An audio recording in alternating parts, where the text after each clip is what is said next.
अगर आपने मेरा क्वेश्चन सुन लिया था तो आंसर कर दे, अदरवाइज मैं रिपीट कर देती हूँ।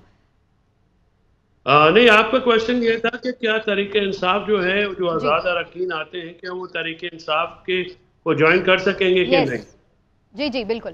देखिए, इसमें अभी ये फर्स्ट टाइम ये क्वेश्चन आएगा कि ऐसी जमात जिसने इलेक्शन में हिस्सा नहीं लिया, और रजिस्टर्ड पॉलिटिकल पार्टी तो जरूर है, इलेक्शन कमीशन की जो लिस्ट है उसमें वो मौजूद हैं, तो क्या उसमें वो जो अरकान आज़ाद हैसियत में थे, बेसिकली तो आज़ाद अरकान ने 3 दिन के अंदर किसी भी पॉलिटिकल पार्टी को ज्वाइन करना होता है।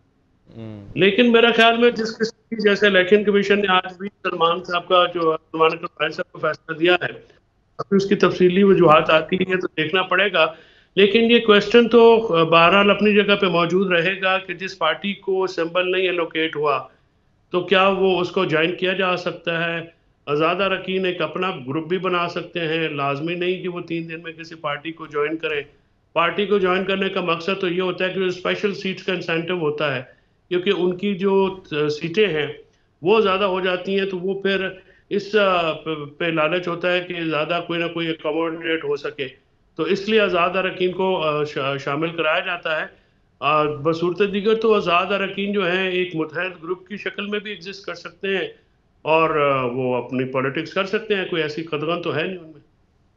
ठीक, अगर मैं एक इसमें ऐड कर सकूं, one question if you allow me. Faisal Chaudhry साहब, क्योंकि बीच में हमने देखा पीटीआई ने प्लान बनाया कि हम इलेक्शन दोबारा कराते हैं और फिर जाते हैं हम इलेक्शन कमीशन के पास, फिर ये पोस्टपोन कर दिया ये प्लान इलेक्शन।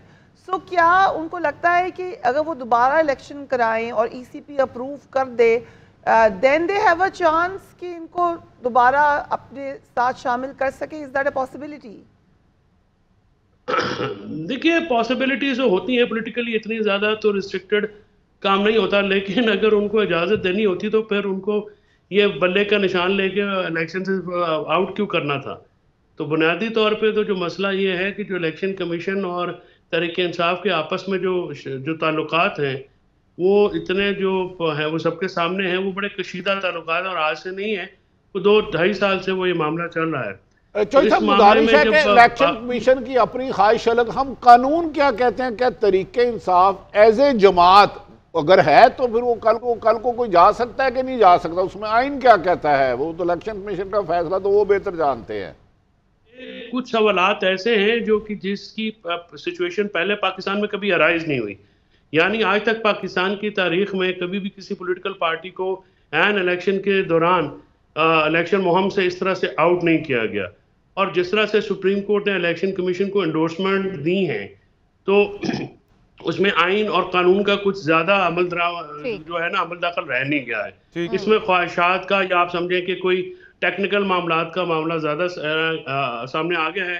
बुनियादी तौर पे आर्टिकल 17(2) के तहत पाकिस्तान का हर शहरी जो है वो पॉलिटिकल जमात को ज्वाइन करने का हक रखता है, पॉलिटिकल जमात उसकी रिप्रेजेंटेटिव होती है, और इलेक्शन कवानीन का मकसद पॉलिटिकल पार्टीज को इनेबल करना है इलेक्शन में हिस्सा लेने के लिए। लेकिन इस बार जो इंटरप्रिटेशन या जूरिस्प्रूडेंस जो है वो क्रिएट की गई है, वो बिल्कुल एक्सेप्शनल है, यानी पॉलिटिकल पार्टीज को पॉलिटिकल प्रोसेस से आउट रखने के लिए जो है एक फैसले आए हैं, वरना तो इंटरा पार्टी के बाद जो इंसाफ है उसको एक ही इदारे की तरफ से जो है।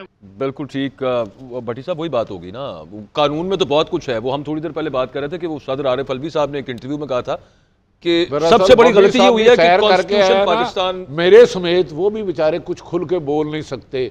अब लिहाजा कल आवाम पे डिपेंड करता है कि वो अपने वोट डाले भी और उसकी हिफाजत भी करे। मेरा ख्याल है फिर गाल 3.5 आ गई नहीं, लेकिन भट्टी साहब अवाम किस तरह से हिफाजत करे या क्या वो कर सकते हैं? ओन साहब जो अभी हमारे थे, बड़ी माजरत के साथ इन्होंने बड़ी अच्छी बातें की, लेकिन इन्होंने कहा जी कल वो पोलिंग एजेंट भी होगा, वोटर भी होगा, और अगर उन्होंने ये फैसला करना है उसके डियाला जेल की कुंजी जो है, तो क्या अगर कल इनके कैंडिडेट जीत जाते हैं, सपोज पीटीआई के माहिती याफ्ता जीत जाते हैं, तो क्या वो जाके जेल का ताला खोल देंगे? मामला ये है कि कानूनी पेचीदगी और कानूनी तरीक़ाकार तो फिर भी उन्हें सामना करना ही पड़ेगा। यहाँ बिल्कुल कैंडिडेट की बनती है गवर्नमेंट, तो ज़ाहिर इंतजामी तौर पर जो मुश्किलात हैं, जिस तरह कानून को लेटर एंड स्पिरिट में इस्तेमाल करके खान साहब को अंदर किया गया है, इसी तरीके से हमें उसी कानून अच्छा फरीद साहब, मैं एग्री करता हूँ आपसे। आप इलेक्शन कमीशन के बारे में बड़ी अच्छी ख्याल रखती हैं, मेरे तो बहुत ज्यादा खदशात हैं उनके बारे में बेपनाह। डू यू थिंक अगर कोई आजाद है या किसी भी जमात का है, ये तो क्रिमिनल है कि उसका पोलिंग एजेंट ना अंदर बैठने दिया जाए? ये तो कभी हमने सोचा भी नहीं था आज तक किसी भी इलेक्शन में। जो आपने आज तक नहीं सोचा था उसे सोचना शुरू कर वो अब इलेक्शन कमीशन में तो बहुत सारी डिस्क्रिपेंसीज हैं दफा भट्टी साहब, उसको हम कितनी दफ़ा, अभी आज से नहीं, आप देखें कि थ्रू आउट शुरू में PMLN ने इसी इलेक्शन कमीशन के आगे एहतजाज किया था। आपको याद होगा मरियम नवाज ने रैली की थी, उसके बाद PMLN को ठीक हो गई उनके साथ और PTI को उनके साथ मामलात ख़राब होना शुरू हुए। थ्रू आउट हमने देखा है कि इलेक्शन कमीशन की बहुत सारे फैसले ऐसे थे जो बाद में जाके अदालतों ने उनको सेट बैक किया क्योंकि उन्हें लगा कि वो फैसला ठीक नहीं था। I think this a whole series of those details. But मेरा यहाँ पे एक और सवाल भी अगर आप इजाज़त दे दें, फैसल चौधरी साहब शायद इसमें बेहतर बता सके। फैसल चौधरी साहब, अभी बप्पी साहब ने कहा है कि हम लोग क्योंकि हम एज अ पार्टी रजिस्टर्ड है इलेक्शन कमीशन से, एक तो ज़रूर ये मुझे कंफर्म कीजिएगा कि स्टेटस उनका रजिस्टर्ड है कि नहीं है। सेकेंडली, अगर ये लोग PTI ही को ज्वाइन करते हैं तो फिर रिजर्व सीट्स का क्या होगा?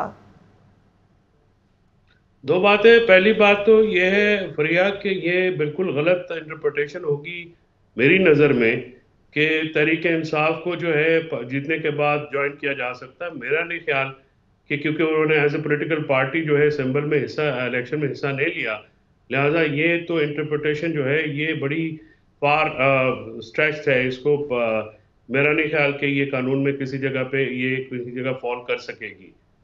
जहाँ तक इस बात का ताल्लुक है कि आप इलेक्शन जीतने के बाद आज़ाद उम्मीदवार जो हैं वो पॉलिटिकल पार्टी को ज्वाइन कर, तहरीक इंसाफ को पर्टिकुलरली ज्वाइन करेंगे, मेरा ख्याल में ऐसा मुमकिन नहीं नज़र आता कानून में किसी जगह पे, क्योंकि इलेक्शन रूल्स में भी मुझे स्पेसिफिक रूल रिकॉल करना पड़ेगा कि उसके तहत जिस पार्टी ने इलेक्शन सिंबल में हिस्सा नहीं लिया हो तो जो पार्लियामेंट के अंदर है फरिया थोड़ा सा मामला डिफरेंट हो जाते हैं। पार्लियामेंट के अंदर हर पार्टी की पार्लियामेंट्री पार्टी है, वो जो है वो जो बिजनेस इन द हाउस है उसको कंट्रोल करती है वो, और उसी में मेजॉरिटी से फैसले होते हैं। जो पीछे आपने देखा कि एक जजमेंट भी आया सुप्रीम कोर्ट के उसको काफ़ी तनकीद का निशाना आर्टिकल 63A के तनाजुर में आया था, बनाया गया था, लेकिन वही सही फैसला है। यानी पार्लिमानी पार्टीज जो है, जो यानी उन मेंबरान के ऊपर जो हाउस के अंदर पार्टी है, जो इलेक्टेड पार्टी है वो डिफरेंट होती है, और हाउस के बाहर जो पार्टी है वो जनरल जो सियासत करती है वो डिफरेंट होती है। सो जो पार्लियामेंट्री बिजनेस है वो कंट्रोल होता है पार्लियामेंट्री कमेटी के तहत, और लिहाजा जो स्पेशल सीट्स हैं क्योंकि वो तो एलोकेट भी नहीं हुई है, ना ही उनके जो मेंबरान हैं उनको कोई इशू किया गया है किसी किस्म का कोई सिंबल या कोई उनकी लिस्टें भी PTI की खवातीन की नहीं इशू की गई। तो मेरा ख्याल में ये काफ़ी मुश्किल होगा ये क्लेम करना कि उनको ये दोबारा जो है वो सारा मामला किया जाए। ठीक है, इसके लिए तो फिर बिल्कुल ठीक है फैसल चौधरी साहब।